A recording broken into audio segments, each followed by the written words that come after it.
Hi, I'm Katie with Regina Public Library, and I'd like to show you how to create a do-it-yourself puppet show in your own home. This is a great way to share a story as a family while also supporting early literacy skills. The first thing that you want to think about is the story you want to tell. You can create your own story, or perhaps you'd like to use one of your favorite books. I really enjoy the series Elephant and Piggy by Mo Willems, and so today I'm using the book I'm a Frog as my inspiration.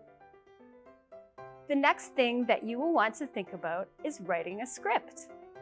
When you write the script, you're retelling the story and you're including dialogue and movement for your characters. Think about what they will say and how they will move across the puppet stage. Next, you'll need to determine what you're going to use for puppets and for a stage. You might have some puppets at home, like I do. I have elephant, and I also have a piggy.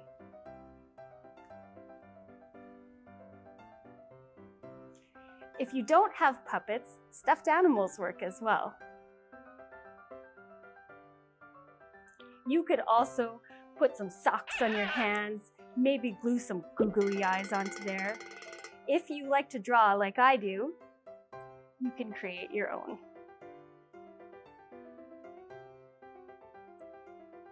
Next, you'll need to decide what you would like to use for your puppet stage. Here's some ideas for you. You can go behind your couch or chair, or you can hide behind a cardboard box and lift your puppets up behind it. You can also take 2 chairs and drape a blanket or a tablecloth over top and hide down behind and pop your puppets out. Now it's time to rehearse your show. Practice moving your puppets and speaking the dialogue. Make sure that you're moving your puppets so that your audience can see all of their actions.